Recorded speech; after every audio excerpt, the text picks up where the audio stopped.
The desperate transmission. The last voice in the darkness. Commander Zeth Corvani floated in his command chamber, his elongated silver body trembling as waves of psychic energy crashed against his mind. Through the crystal walls of his flagship, he could see the dying lights of his home system, where once billions of voices sang in perfect telepathic harmony across 17 worlds. Now there was only growing silence. The silence. It consumed everything it touched, turning the most advanced telepathic civilization in the galaxy into empty husks of crystal and ash. Zeth's 6 arms worked frantically at the control interface, his thoughts racing through the quantum communication network that connected all Corvani minds. Each second, more voices disappeared from the great song of his people. Each moment, the crystalline plague spread further across the galaxy, following the very telepathic pathways that made his species great. The irony was bitter. Their greatest gift had become their doom, the plague that feeds on minds. The enemy had appeared 3 solar cycles ago in the Outer Rim territories.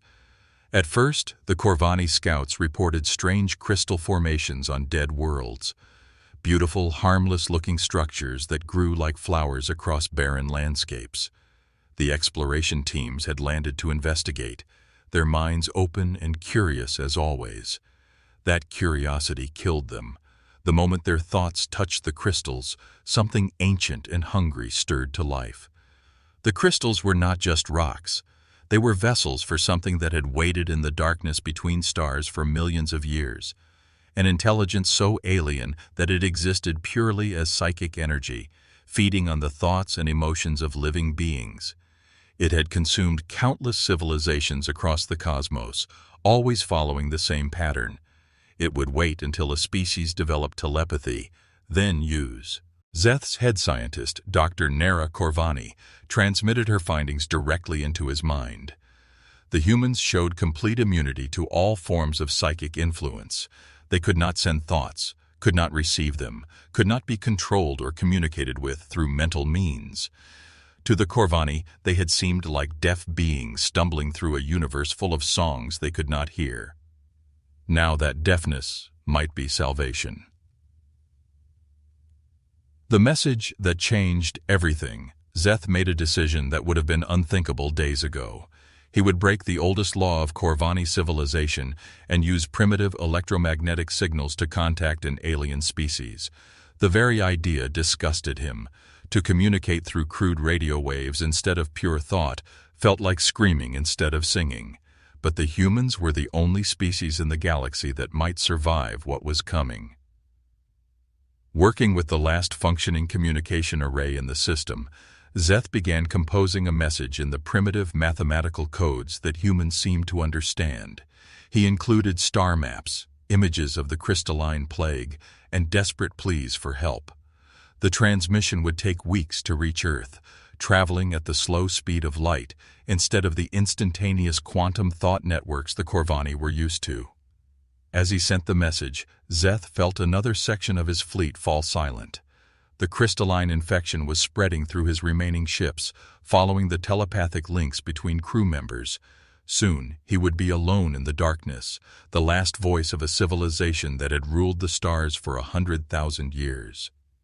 The message pulsed out into space, carrying with it the hopes of a dying species.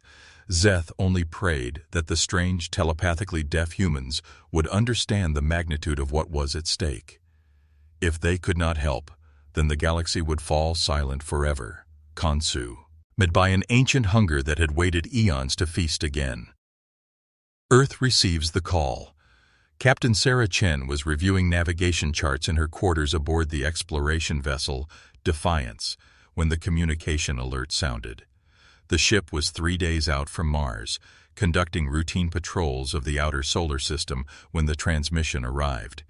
At first, the bridge crew thought it was just another false signal from deep space. Radio telescopes picked up strange noises all the time, usually just the death cries of distant stars or the background radiation of the universe. But this signal was different. It was clearly artificial, structured, desperate. The mathematics were complex but comprehensible, and the images that came with it made Sarah's blood run cold. Worlds covered in crystal formations, ships floating dead in space, beings frozen in what looked like living glass, their faces locked in expressions of terror. Sarah studied the alien anatomy in the transmission. The creatures were tall and graceful, with multiple arms and silver skin that seemed to shimmer with inner light. They were clearly intelligent, their technology far more advanced than anything humanity had achieved. Yet here they were, begging for help from a species they had never contacted before. The message was simple once translated. "We are dying. The crystals consume all minds. You are immune. Please help." Coordinates followed, pointing to a star system over 200 light-years away. At humanity's current technology level, the journey would take decades, even with their fastest ships. Humanity's response. Sarah immediately transmitted the alien message to Earth Command. Within hours, every major government on the planet was analyzing the data. Scientists worked around the clock to understand the implications. This was humanity's first confirmed contact with alien intelligence, and it was asking for help against something that had apparently consumed entire civilizations. Admiral Marcus Drake, commander of Earth's United Defense Force, called an emergency session of the Global Council. Representatives from every nation gathered in Geneva as xenologists, military strategists, and physicists debated humanity's response. Some argued for caution, fearing a trap or deception. Others worried that humanity was too primitive to help beings with such advanced technology. But Dr. Elena Rodriguez, Earth's leading expert on theoretical alien psychology, made a compelling argument. The transmission showed genuine desperation and fear. The aliens' technology was clearly telepathic in nature, based on mental communication that humans had never developed. If they were facing an enemy that attacked through telepathy, then humanity's apparent immunity to such abilities might indeed make them uniquely qualified to help. The decision was made within 48 hours. Humanity would respond to the call for help. It was a risk that could doom the species if they were wrong, but it was also an opportunity to make contact with alien intelligence under circumstances that could forge lasting bonds of friendship and cooperation. The fleet assembles. Sarah received her new orders with a mixture of excitement and terror. The Defiance would lead a task force of humanity's most advanced vessels on a mission to the Corvani system. The fleet would include the exploration ships Pioneer and Endeavour, the heavy cruiser Determination, and the science vessel Discovery. Each ship was equipped with humanity's latest technology: fusion drives, electromagnetic shields, kinetic weapons, and most importantly, the complete absence of any telepathic or psychic systems. The journey would take 2 months using humanity's newest skip drive technology, which could fold spacetime for faster-than-light travel. It was dangerous and largely untested for such long distances, but it was their only hope of reaching the alien system before whatever was killing them finished the job. As the fleet prepared to depart, Sarah stood on the observation deck of the Defiance, looking out at Earth's blue oceans and white clouds. This might be the last time any human saw their home world. They were about to venture into the unknown to help beings they had never met, against an enemy they did not understand. But that was what humans did. They helped, they fought, they refused to give up even when faced with impossible odds. Sarah smiled grimly as the skip drive began to charge. The aliens had called for help, and humanity was answering. Whatever they found in the darkness between stars, they would face it together.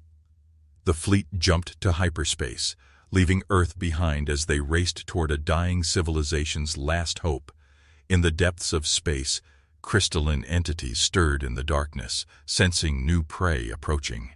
But for the first time in millions of years, they were about to encounter minds they could not touch, warriors they could not corrupt, and a species that fought not with telepathy or psychic power, but with something far more dangerous: human determination, the race against silence.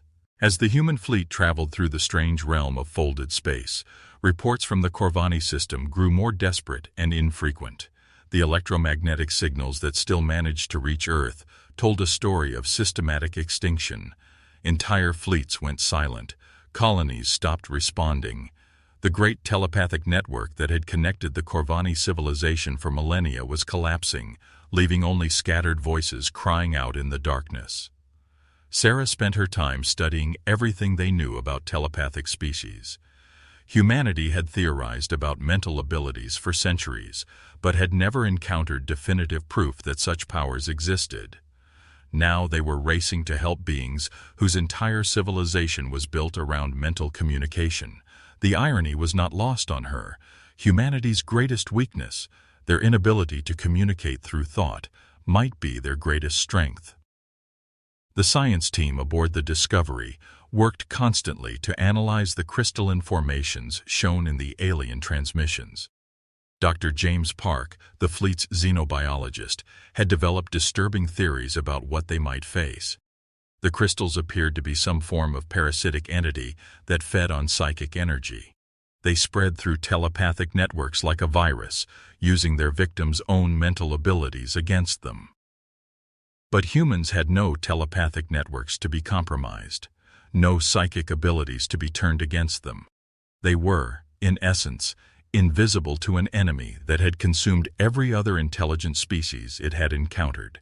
For the first time in Sarah's military career, humanity's limitations might actually be advantages. The final transmission from the Corvani system arrived just as the human fleet prepared to drop out of hyperspace. It was weak, fragmented, barely comprehensible through the static of interstellar space. Commander Zeth Corvani's voice head across the void, distorted but determined. Few of us remain. The silence spreads. If you can hear this, we are at the 7th planet. Hurry. The crystals. They are learning. Then nothing. The galaxy's most advanced telepathic civilization had finally fallen silent. But in that silence, humanity heard opportunity. They were no longer racing to save an alien species. They were racing to face an ancient enemy that had never encountered the chaotic, unpredictable, beautifully stubborn minds of Deathworld humans. The hunt was about to begin. When Deathworlders go to war, arrival in the graveyard of minds, the human fleet dropped out of hyperspace at the edge of the Corvani system, and what they found defied every expectation. Captain Sarah Chen stood on the bridge of the Defiance, staring at sensor readings that seemed impossible. Where intelligence reports had described a thriving civilization with 17 inhabited worlds, now there was only crystalline death. The inner planets glowed with unnatural light, their surfaces covered in massive crystal formations that pulsed with eerie energy. Debris fields marked where once mighty Corvani fleets had been destroyed, their elegant ships now twisted sculptures of metal and crystal. Most disturbing of all were the life signs. The sensors detected millions of biological signatures across the system, but none of them were moving. They hung suspended in crystal matrices, perfectly preserved but utterly silent.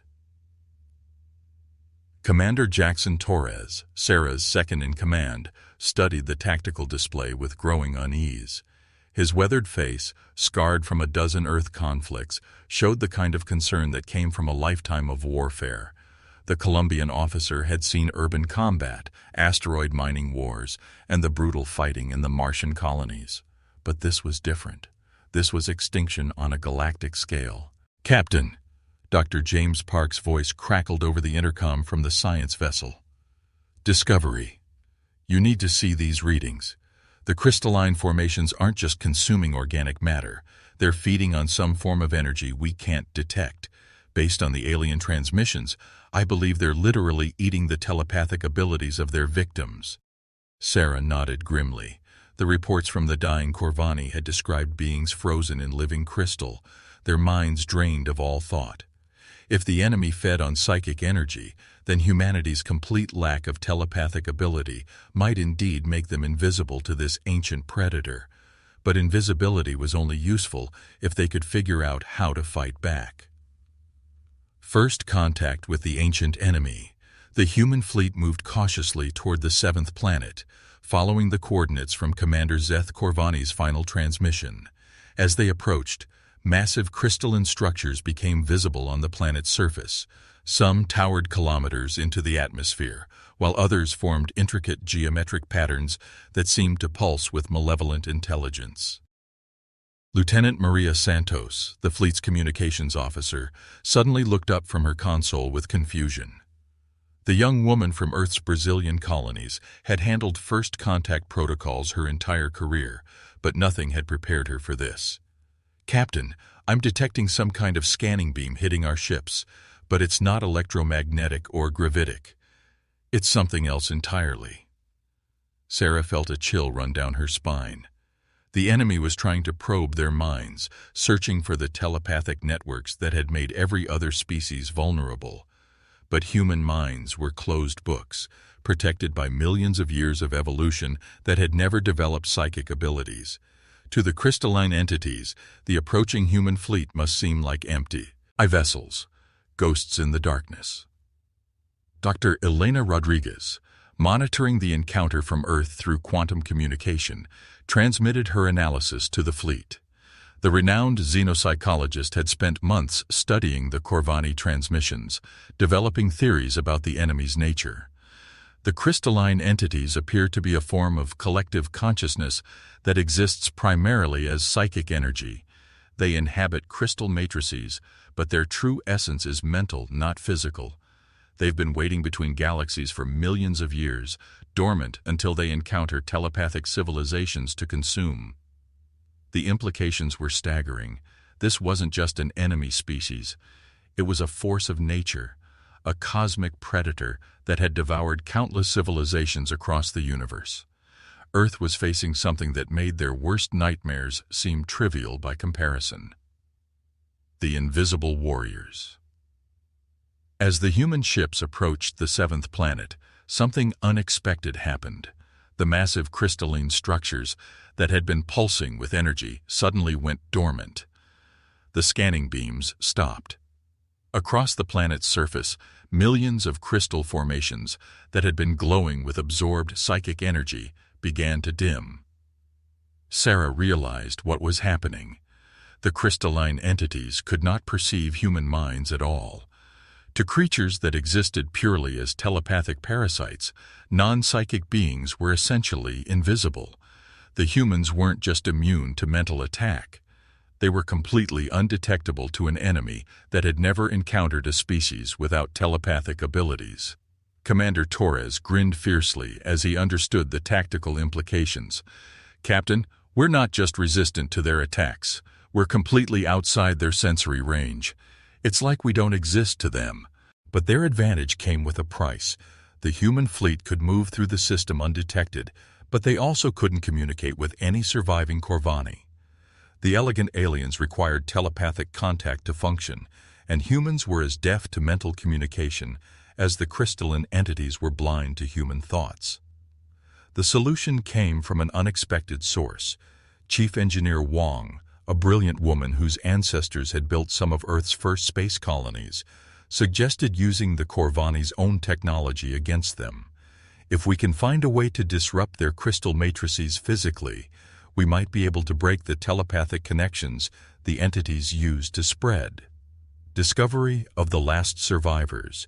Deep beneath the seventh planet's surface, the human fleet's sensors detected a massive underground facility. The structure was shielded by layers of crystalline growth, but thermal imaging revealed it was still active.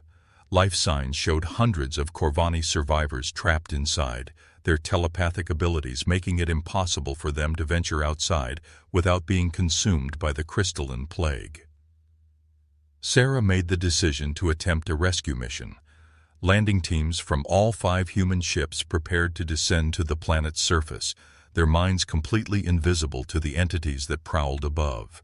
They would have to cut through kilometers of crystal formations to reach the survivors, but their immunity to mental attack made the mission possible. The landing craft descended through an atmosphere thick with crystalline particles. The very air sparkled with microscopic entities searching for minds to consume. But the human pilots felt nothing, saw nothing, experienced no mental intrusion whatsoever. They were ghosts flying through a realm of hungry spirits. On the planet's surface, The rescue team encountered wonders and horrors in equal measure. The crystal line formations were beautiful in their alien geometry, creating cathedral-like structures that stretched toward the sky. But embedded within the crystal were the preserved forms of Corvani citizens, frozen in their final moments as their minds were drained away. Sergeant Lisa Chen, Sarah's younger sister and leader of the ground assault team, used plasma cutters to carve through the crystal barriers. The former Marine had seen combat in Earth's most dangerous environments, from the toxic atmosphere of Venus to the radiation-soaked surface of Europa, but walking through a graveyard of crystallized mines tested even her hardened nerves. The meeting of two species. Breaking through the final barrier, the human rescue team found themselves face to face with the last survivors of the Corvani Empire. Commander Zeth Corvani stood in the center of a vast chamber, his silver form trembling with exhaustion. Around him, 300 of his people huddled in telepathic silence, afraid to let their thoughts venture beyond the shielded facility. The meeting between the species was awkward and profound.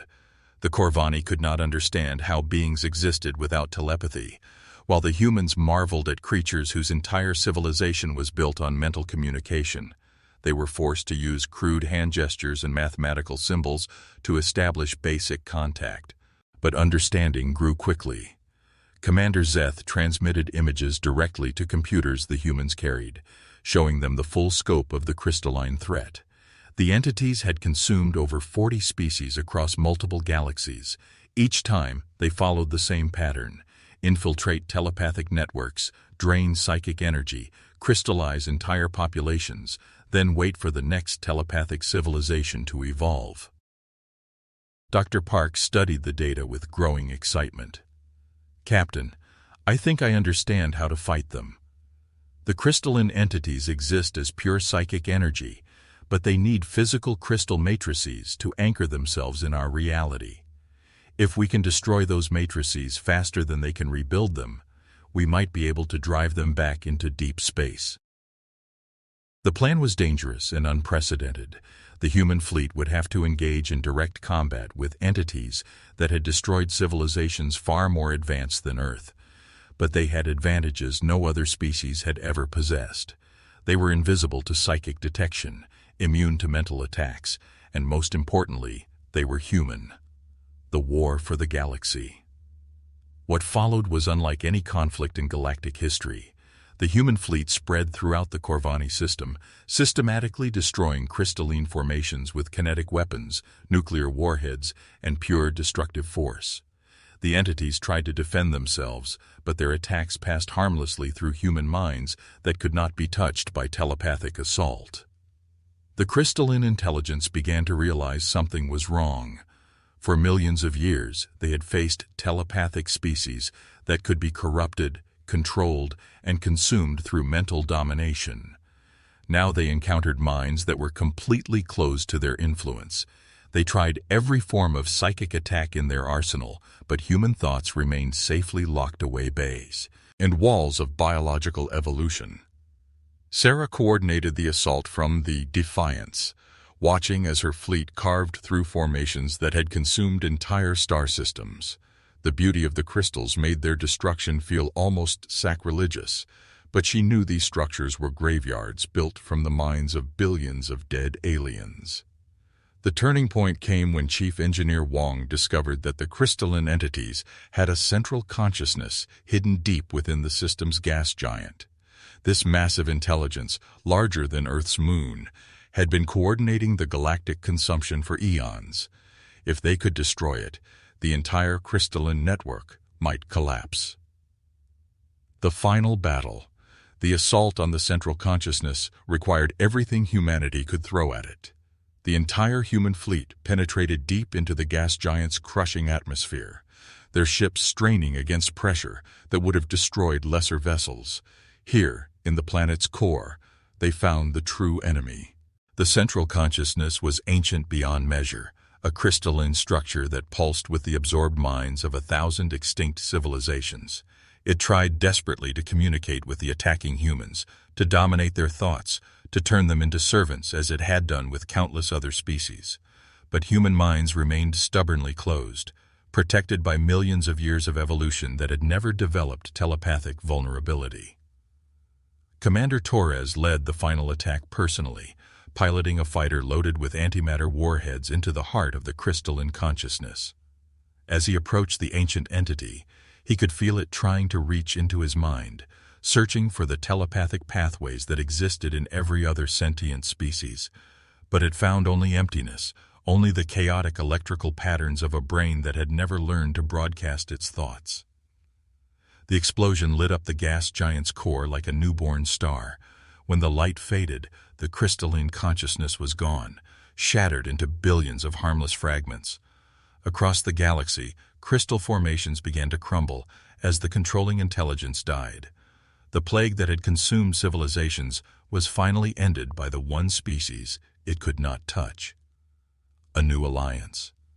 In the aftermath of victory, humanity and the surviving Corvani worked together to rebuild what had been destroyed. The grateful aliens shared their advanced technology with Earth, while humans provided the protection of minds that could not be conquered by telepathic threats. Captain Sarah Chen stood on the observation deck of the Defiance, watching as human and Corvani ships worked together to establish new colonies on the liberated worlds. The galaxy would remember this day, when the species everyone thought was too primitive to matter, proved that sometimes the greatest strength was what others saw as weakness. The Corvani learned to appreciate the strange beauty of closed minds, while humans discovered that they were not alone in the universe. Together, they would stand guard against threats that existed beyond the physical realm, protectors of a galaxy that had learned the value of diversity in thought and mind. Commander Zeth Corvani transmitted a final message to Earth, his thoughts converted to electromagnetic signals that could reach across space. "You saved us all. The galaxy is in your debt. May your thoughts remain forever free, and may your strength protect those who cannot protect themselves." Humanity had answered an alien call for help and discovered that they were not the weakest species in the galaxy, but perhaps the strongest. In a universe full of minds that could be read, controlled, and consumed, the chaotic private thoughts of humans had become the ultimate weapon against those who would devour consciousness itself. The silence was broken. The galaxy could think again, and in the depths of space, other ancient threats stirred, wondering what these strange new guardians might do next.